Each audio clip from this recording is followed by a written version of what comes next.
Senator साहब, मैं आपकी जानिब आऊंगी। आप कराची से लड़ भी चुके हैं, कराची में रह भी चुके हैं। क्या आपको लगता है कि आप इस तरह का जलसा कराची में कर सकते हैं? मुख्तसर इसका जवाब दीजिए।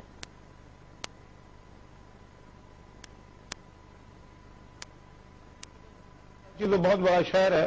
एमक्यूएम जहां जलसे करती है वो है इनका जिना ग्राउंड जो 90 के पास है। मेरा सवाल यह है कि इन्होंने आज तक वहां पे किस पार्टी को जलसा करने दिया? उससे दूध का दूध और पानी का पानी हो जाएगा। वहां को परिंदा पर नहीं मार सकता।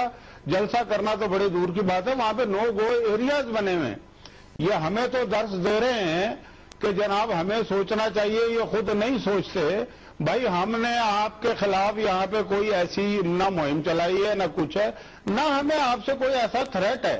हम तो ये कहते हैं अगर आप इनकलाब लाना चाहते हैं तो फिर इनकलाब को पढ़े ना। दुनिया में जो इनकलाब आया वो ऐसे तो नहीं आए कि आप मतलब किसी की बात सुनना नहीं चाहते। मैं बुखारी साहबा, मैं आपको अभी 2.5 घंटे पहले की एक बात कहना चाहता हूँ। इन्होंने बात की है, मैंने एक बात ये की जिसमें इन्होंने मुझे बाकायदा कत्ल की धमकी दी है। अभी 2.5 घंटे पहले की बात है। किसने आपको कत्ल की धमकी दी है? मैंने इनसे ये कहा कि तुमने 2 महीने पहले ये कहा कि पंजाब के हर घर में मुजरा होता है, और ये कहा इन्होंने, और उसकी माफी भी मांगी। फिर मैंने ये कहा कि जबान से निकले हुए अल्फाज और कमान से निकला हुआ तीर कभी वापस नहीं आता।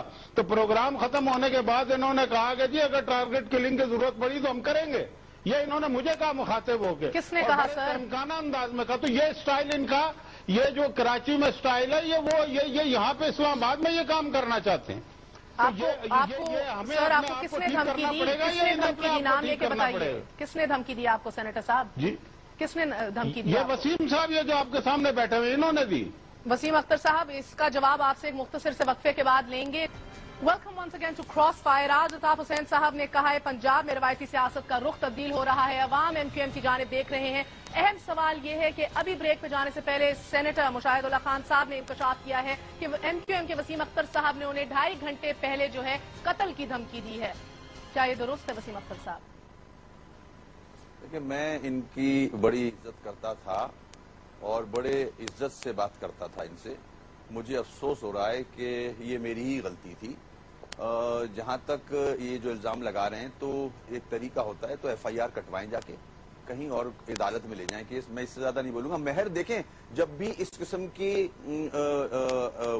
जलसे हुए हैं एक ऐसी जमात के जो पहले उस रीजन में नहीं है, उस सूबे में नहीं है, और उनको एक ब्रेक थ्रू मिला है, तो वो जमातें जो इस मुल्क को रूल करती आ रही हैं, मौरूसी सियासत और करप्ट कल्चर सियासत का, उसको राइज किए हुए हैं, तो वो घबराते हैं। ये बौखलाहट पना है ताकि इस किस्म के बयानात दिए जाएं कि उसने ये धमकी दी, उसने ये धमकी दी, अवाम को मिसगाइड किया जाए, कंफ्यूज किया जाए।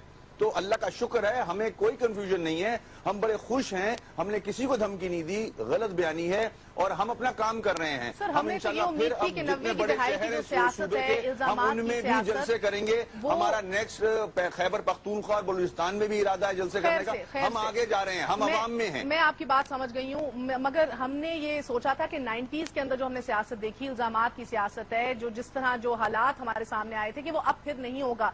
सेनेटर साहब, अगर आप ये महज इल्जाम लगा रहे हैं अवाम को गुमराह करने के लिए, तो बड़ा अफसोस हुआ।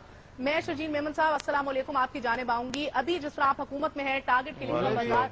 मेरी एक जुमला मेरा सुन लें जी सेनेटर साहब, एक जुमला मेरा सुन लें प्लीज।